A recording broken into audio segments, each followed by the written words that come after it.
उसके कारण जितने भी उनके लोन है, जो पीछे हम देख चुके हैं, एक बार लोन मेला जो हुआ करता था, जिस तरीके से लोन डिस्ट्रीब्यूट हुआ करते थे, उनकी जो रिकवरी है दैट बिकम्स वेरी डिफिकल्ट। और मुझे लगता नहीं कि जो ट्रेजरी प्रॉफिट्स भी बैंकों ने पिछली बार में बनाए थे वो भी वो इस बार शो कर पाएंगे। और जहां तक एनपीएस की बात है उसमें जरूर रिकवरी है, लेकिन मुझे लगता है कि वो भी स्लो डाउन रहेगी और इस बार के जो उनके रिजल्ट आएंगे वो इतने अच्छे नहीं आएंगे। आज के बाजार में हालांकि जब पहले हमने जानकारों से बातचीत की, हर ने कहा है कि भाई हर स्तर पर कि भाई ऐसे अनिश्चित बाजार में एक सुरक्षित क्षेत्र लगता है वो है दवा क्षेत्र, खासकर मध्यम वर्ग की शहरों में। आज मैं देखा कि चलते बाजार में दवा क्षेत्र को कुछ हद तक मार पड़ी है, कुछ खास शहर में पड़ी है, लेकिन रुख नकारात्मक था। अच्छा मौका मिलता है कि नवीश का क्या करना चाहिए? बिल्कुल अच्छा मौका है। मैं तो समझता हूं कि दवा के क्षेत्र की जो अच्छी कंपनियां हैं और स्पेशली वो वाली कंपनी जिनकी फॉरेन कंट्रीज के अंदर अच्छी साख बैठ चुकी है और वहां पर उनकी अच्छी सेल है, वो सभी कंपनीज मिड कैप फॉर्म है जिनको हम बोलते हैं, मुझे लगता है कि उनको धीरे धीरे एकमोडेट करना चाहिए और उन सभी सेक्टर्स के अंदर जाया जा सकता है जिसमें एक तो लेबर इंटेंसिव है। बिकॉज मुझे लगता है कि वो वाले क्षेत्र में जो लेफ्ट की नीतियां हैं वो भी प्रमोट करेंगी, जैसे टेक्सटाइल का जो है सेक्टर है और दूसरा जो एग्री सेक्टर है, ये तीनों सेक्टर मुझे अच्छे लगते हैं। चलिए साहब को क्षेत्र अच्छे लगते हैं और आपको बता दें कि जब बाजार में हरियाली छाती है तो कुछ कुछ हद तक क्षेत्र भी अच्छे नजर आते हैं, लेकिन ये हरियाली कब तक छा सकती है बताएंगे ब्रेक के बाद।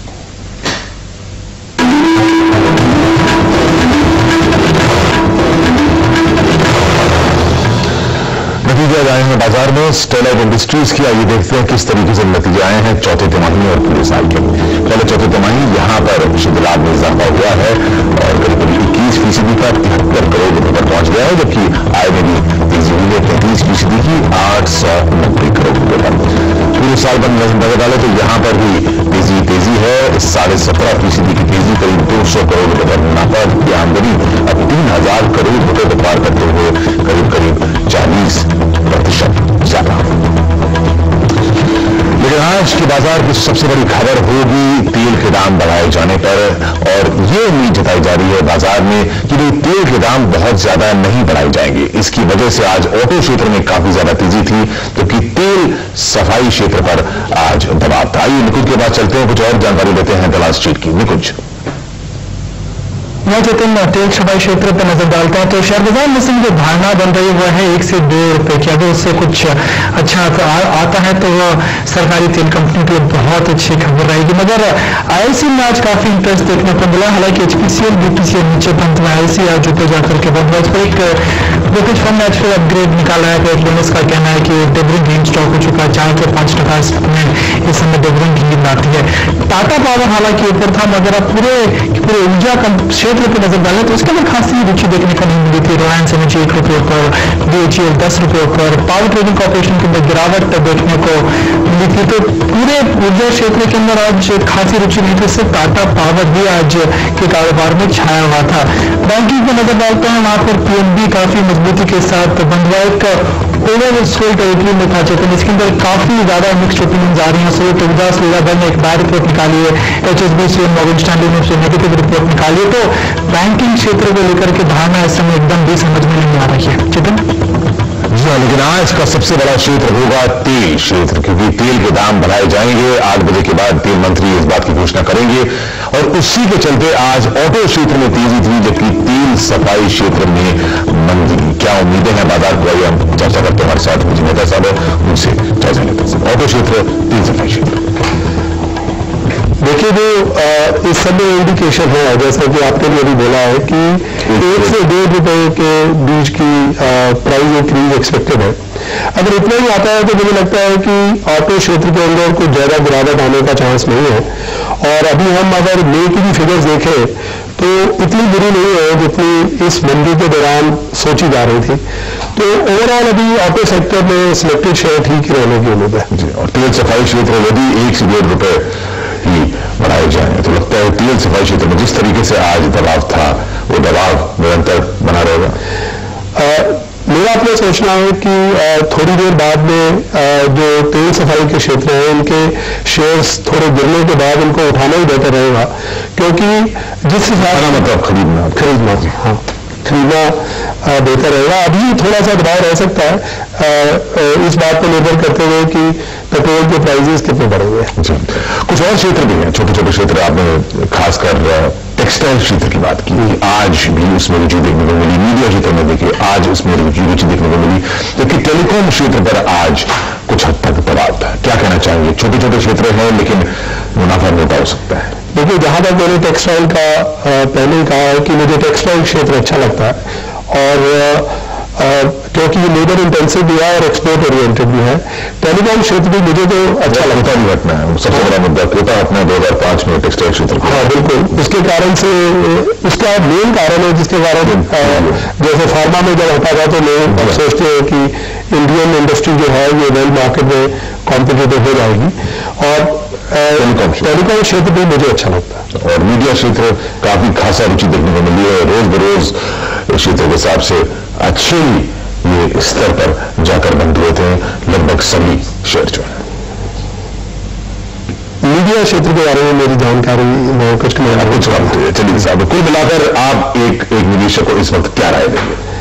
मुझे लगता है कि जो एक आम निवेशक है और जो मार्केट में रोज कुछ ऐसा स्पेकुलेशन नहीं करना चाहता, वो उसको बजट तक वेट करनी चाहिए और बजट के प्रोविजंस के मुताबिक ही फिर आगे होगा। और जिसके पास होल्डिंग है कोई हड़बड़ी में बेचने की जरूरत नहीं, मुझे नहीं लगता कि उसको बेचना चाहिए। बहुत बहुत शुक्रिया विजय साहब, स्टूडियोज में बहुत बहुत शुक्रिया आज की जानकारी के लिए। तो शेयर बाजार की ये थी खबरें। मुद्रा बाजार में क्या हुआ ये वहां पर जायजा लेते हैं। वहां पर गिरावट जारी है। यदि आप देखें तो डॉलर की कीमत अब 45.37 पर आ गई है, यानी कि इसमें 4 पैसे मिलेंगे। जबकि यूरो में देखें तो यहां पर 54.65, यहां पर मंदी थोड़ी सी ज्यादा 20 पैसे की। किराया व्यापार जगत की ध्यान में हुई आप दलाल स्ट्रीट।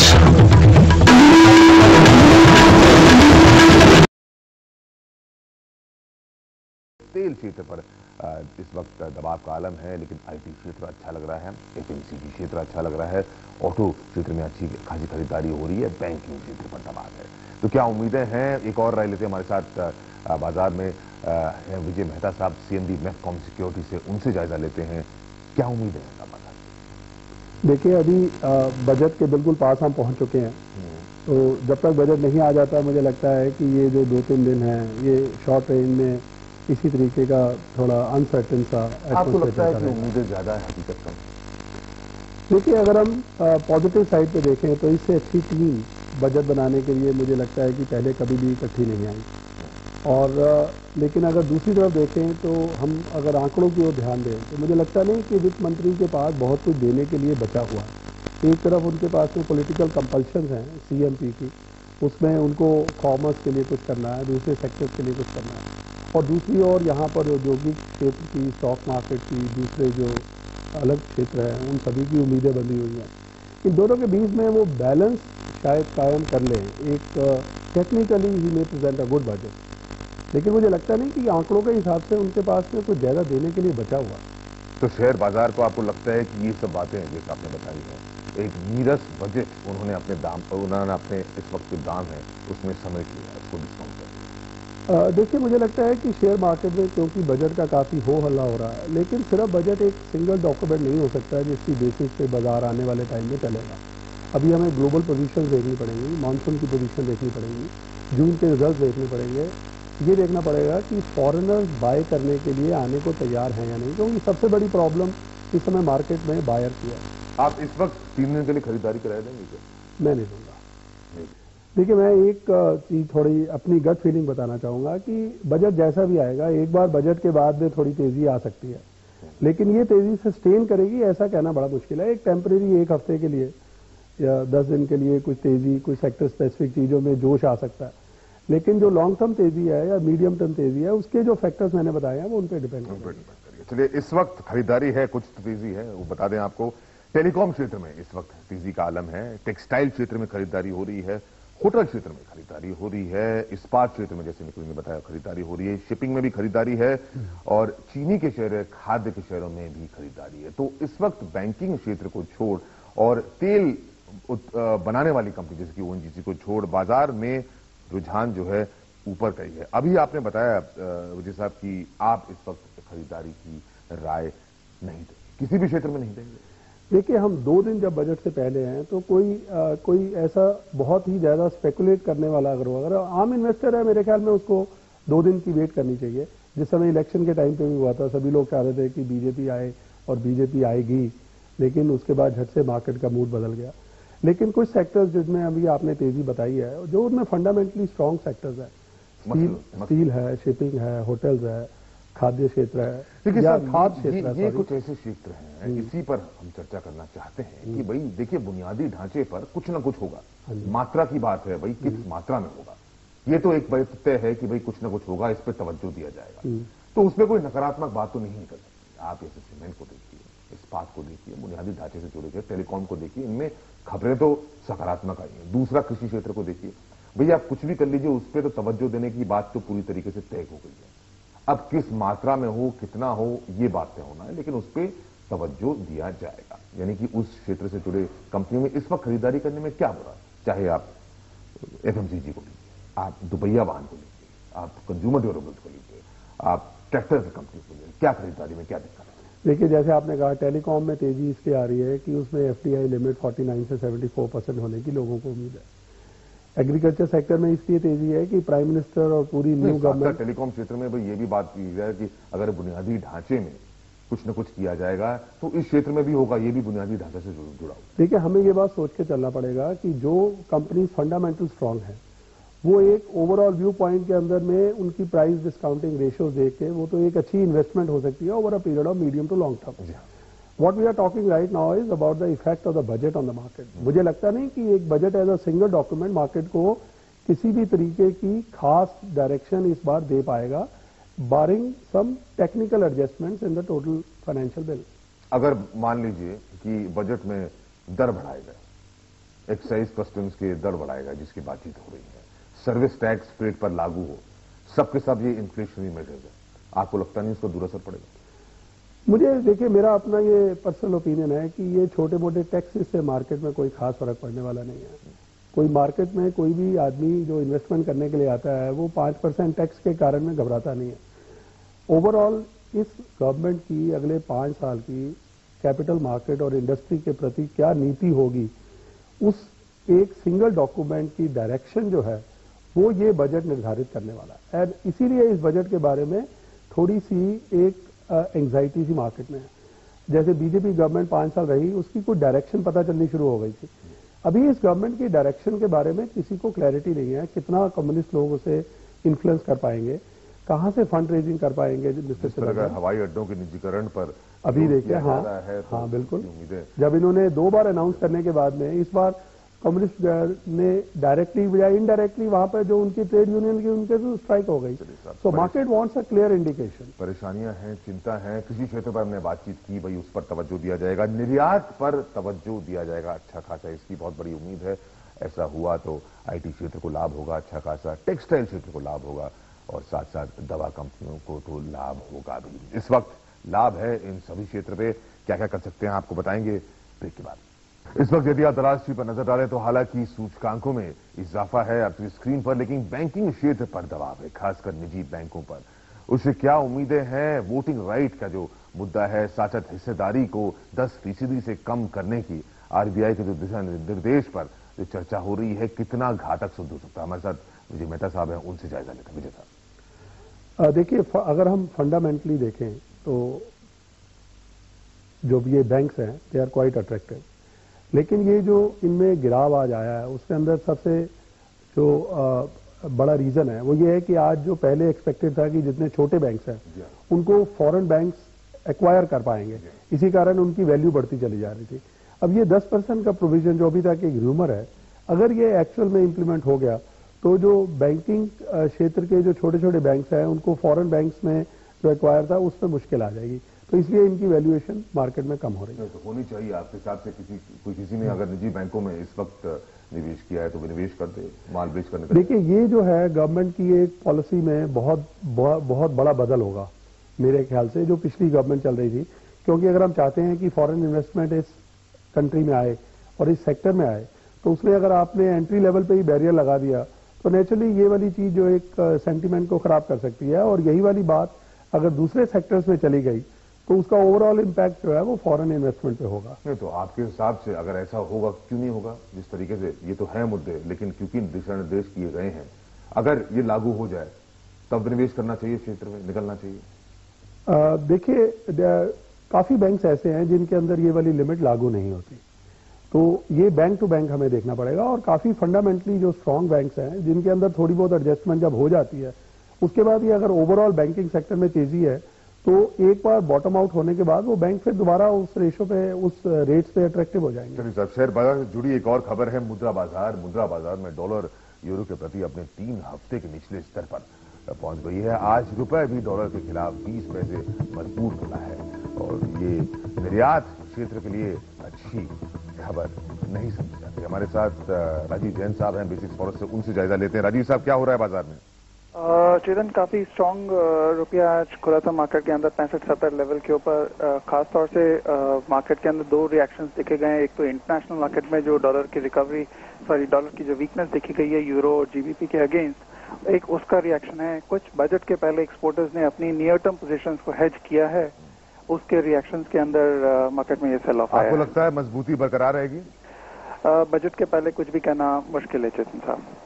साहब, बहुत बहुत शुक्रिया राजीव साहब सारी जानकारी के लिए। विजय साहब, डॉलर जो है एक तरीके से हल्का होता जा रहा है, रुपए में मजबूती सबके सब यदि आप देखें तो ये स्तर है। इससे ब्याज दर से तुलना कर सकते हैं, महंगाई दर से तुलना कर सकते हैं, बैंकिंग क्षेत्र पर तुलना कर सकते हैं। चलिए, बैंकिंग क्षेत्र पर हमने बातचीत कर ली। इस वक्त आईटी क्षेत्र काफी ज्यादा आकर्षक नजर आता है। एक बार फिर उमड़ कर आया है कि भाई आईटी क्षेत्र अच्छा खासा हो सकता है और बजट न्यूट्रल है, इस पर बजट का बहुत ज्यादा असर नहीं पड़ेगा। तो यदि आप बजट से बहुत ज्यादा उम्मीद नहीं रखते हैं तो आईटी क्षेत्र में निवेश कर सकते हैं। बिल्कुल, मैं आपसे सहमत हूं और मुझे लगता है कि जो आईटी सेक्टर की अच्छी कंपनीज हैं वो ओवरऑल उनकी परफॉर्मेंस से related they are good stocks. दवा क्षेत्र पर क्या कहना चाहिए? दवा क्षेत्र हमने आइडेंटिफाई किए थे एक्सपोर्ट्स में आते। आईटी क्षेत्र पर आपने बातचीत की, दवा और कपड़े, इन दोनों पर क्या कहना चाहिए? देखिए, मुझे ये दोनों क्षेत्र भी अच्छे लगते हैं क्योंकि जैसा हम जानते हैं कि टेक्सटाइल क्षेत्र में भी 2005 से लेकिन टेक्सटाइल क्षेत्र में थोड़ी मिक्स फीलिंग आनी शुरू हो गई है। इसमें चाइना से कंपटीशन क्या हमारी कंपनी संभाल पाएंगी, जैसा फार्मास्यूटिकल में उन्होंने कर लिया। सभी का यही ख्याल है कि क्योंकि हम फार्मास्यूटिकल में वर्ल्ड में लीडिंग पोजीशन ले पाए हैं तो same story would be repeated in textile. चलिए साहब, एक बार फिर से आंकड़ों पर आ जाए। आंकड़े आपकी स्क्रीन पर यदि आप देखें तो सेंसेक्स और निफ्टी दोनों इस वक्त कुछ नीचे की ओर है, यानी कि भारी उतार चढ़ाव का आलम है। देखिए, आप कुछ भी राय दे दें कि भाई एक कारोबारी जो है बाजार से दूर रहे, इस वक्त कारोबार बहुत है, बहुत कारोबारी लोग बहुत बाजार में सट्टा करना चाहते हैं जिसे कहते हैं। क्या राय देना चाहिए, क्या रणनीति अपनाई जानी चाहिए? ये मत बोलिए कि नहीं करना चाहिए, वो तो सब समझते नहीं करना चाहिए, फिर भी करेंगे। मुझे लगता है कि जिनको जरूरी सट्टा करना है वो डे पोजीशंस के अंदर ही रहें और जो है अपना जो जैसा ट्रेंड है उसके साथ चलते हुए सुबह से शाम तक वो पैसा बना सकते हैं। अच्छा, और रुख किस तरीके की ओर आपको लगता है बजट से पहले? आपको तेजी खेलना चाहिए या मंदी खेलना चाहिए? देखिए, बजट से पहले हम चलेंगे तो मुझे लगता है कि अभी अगले 2 दिन में थोड़ी तेजी आ सकती है। तो थोड़ा तेजी खेलने में ही हाँ जी, हाँ जी। चलिए, इस वक्त जो है बाजार में उतार चढ़ाव भारी है। शुरुआती कारोबार में हमने मंदी देखी थी, उसके बाद बाजार उभर कर आया है। अब फिर थोड़ा बहुत दबाव है, यानी कि एक तरफा रुख नहीं है। एक प्री बजट रैली जितनी हम संभावना कर रहे थे, शायद अगर हो भी तो बहुत उतार चढ़ाव के बाद ही होगी। इस बात की पुष्टि आज सुबह के बाजार से हो गई। फिर आपसे मिलेंगे 4 बजे। विजय साहब, बहुत बहुत शुक्रिया सारी जानकारी के लिए। बजट पर और क्या उम्मीदें बताएंगे 4 बजे। नमस्कार। तो यकीनन एक चिंता का मसला, लेकिन बुनियादी बात यह है कि यह चिंता कितनी जरूरी है या कितनी सही है, इस पर बात करने के लिए 2 लोग मेरे साथ मौजूद हैं। न्यूज पॉइंट में मुंबई से है मेरे साथी शिवनाथ ठुकराल, हमारे बिजनेस एडिटर, और स्टूडियो में मेरे साथ मौजूद है विजय मेहता, मैफकॉम सिक्योरिटीज के। आप दोनों लोगों का बहुत बहुत शुक्रिया। शिवनाथ, लगातार आप इस खबर पर अपना आकलन भी हमको देते आए हैं। पहली चीज, क्या कोई एंटिसिपेशन था, अंदेशा था कि ऐसी स्थिति बनने वाली है? अभिज्ञान, अंदेशा तो नहीं था, लेकिन ये खबर पिछले 24 घंटों में बड़ी हुई, जब तब जाकर अंदेशा लगा कि इसका असली मतलब क्या है। पिछले शाम को हमने ये स्टोरी जब ब्रेक की तब इसमें एक ये सर्कुलर वेबसाइट पे गया सीबीडीटी के, लेकिन किसी ने इसको देखा तक नहीं इसके क्या मायने होते हैं। हमने जब चार्टर्ड अकाउंटेंट से बात करनी शुरू की तो उन्होंने कहा कि इसमें काफी दम है, अगर ये पूरी तरह से लागू किया जाता है तो एफआईआईएस के लिए चिंताजनक बात हो सकती है। फिर हमने सारा दिन इसको लेकर एक एनालिसिस किया, लोगों से बातचीत की, तो जो राय सामने आई, जो मत सामने आया वो यही था कि एफआईआईएस के लिए ये बात बहुत भारी पड़ सकती है कि अगर ऐसा एक टैक्स लगता है तो 40% टैक्स देना पड़ेगा, यानी कि 4 गुना ज्यादा। ये सब बातें वित्त मंत्री पी चिदम्बरम ने भी अनदेखी कर दी। हमने दोपहर को जब उनसे बात करने की कोशिश की, उन्होंने कहा कि वित्त मंत्रालय हर रोज के बाजार के मूवमेंट पर नहीं बातचीत करता है, लेकिन 2:30 बजे के बाद जब इस पर पुष्टि हुई, लगा कि सीबीडीटी काफी सीरियस है, काफी संजीदगी से इस बात को देख रहा है, तो बाजार को एक झटका सा लगा। 500 अंक जो कि अंतर्राष्ट्रीय फैक्टर्स की वजह से आप बाजार नीचे गया था, वो 800 अंक हो गया। तो एक तरह से वित्त मंत्री को मानना पड़ा कि इसको लेकर काफी चिंता बनी है, जिसके चलते कि उन्होंने शाम को फिर इस बात की पुष्टि की। तो अनदेखी की उन्होंने पहले क्यों नहीं पुष्टि दी, ये सब सवाल उठेंगे। लेकिन अभिज्ञान एक बात आपको बता दूं, अंतर्राष्ट्रीय फैक्टर जरूरी है, लेकिन जिस रफ्तार से बाजार ऊपर गया था उसी रफ्तार से नीचे आया है, तो एक चौंकाने वाली बात जरूर है। लेकिन अगर आप देखें, जिसे कहते हैं कि 12% हो या 7% हो, उस आंकड़े के हिसाब से अगर देखें तो बाजार में जो गिरावट है उतनी ज्यादा नहीं, लेकिन 826 मायने रखता है, इसलिए आज के तौर पर एक इतिहास बना है। विजय, तो जो बात शिवराज ठुकराल कह रहे हैं कि जैसे शुरुआत में उन्होंने कहा कि शायद वित्त मंत्री ने खुद भी नहीं समझा इसका जरूरी, उसके बाद एक तरह से एक किस्म की मजबूरी सामने आई और उन्होंने अपनी बात रखी कि नहीं, ये टैक्स का जिक्र होना सही नहीं है। तो आप लोगों को भी किस वक्त घबराहट से शुरू हुई कि इसकी वजह से बाजार का रुख बिल्कुल बदल जाएगा? जब आज खुला तो अंतर्राष्ट्रीय बाजारों में गिरावट की वजह से तो ये नीचे था ही, और जैसे ही अभी कहा इन्होंने कि उसके बाद में जब इस तरीके का आना शुरू हुआ कि सीबीडीटी के सर्कुलर की कितनी डेप्थ हो सकती है, तो फॉरेन इंस्टीट्यूशन ने माल अपना बेचना शुरू किया। और उसके साथ में जब 2 दिन पहले भी गिरा है तो मार्जिन कॉल आनी शुरू हो जाती है ब्रोकर के साथ। उसके बाद में लोगों का एक तरीके का एक लाइन सी बन गई, एक तरह का चेन रिएक्शन आप कहेंगे, एक के बाद एक होता गया। और वित्त मंत्री ने भी जो आज कहा है, उन्होंने सिर्फ एफआईआई की क्लैरिफिकेशन की है, उन्होंने जो इंडियन इन्वेस्टर है उसके बारे में क्लैरिफिकेशन नहीं किया है। क्योंकि अगर आप कोई भी बजट में प्राविधान लाते हैं तो उसका एक्सपेक्टेड किया जाता है कि वो 1 साल के लिए वैलिड रहेगा। आज आप बजट के 2 महीने बाद ये वाली क्लैरिफिकेशन जारी करेंगे तो इंडिया में भी बहुत सारे इन्वेस्टर हैं, तो इंडिया का इन्वेस्टर जो अपनी पूरी की पूरी स्टॉक मार्केट में 10% का अपना टैक्स देके चल रहा था, उसको आज आप बोले कि आपको जो है 7.2% टैक्स देना पड़ेगा, तो that is not valid, that is not accepted. जी शिवनाथ, इन दोनों बातों से आप सहमति रखते हैं कि कहीं पर इस टैक्स को लेकर जो सरकार की तरफ से कम्युनिकेशन था वो सीधा या सही नहीं था? देखिए, सीधा तो बिल्कुल नहीं था, क्योंकि एक एम्बिगुअस, जिसे कहते हैं कि एक असमंजस में डालने वाली बात कही है सीबीडीटी के सर्कुलर पर। मैंने उसको पढ़ा, 15 ऐसे क्राइटेरियन है जिसके चलते कि काफी ज्यादा लोग इसके दायरे में आ जाएंगे, लेकिन जहां तक सरकार के इंटेंशन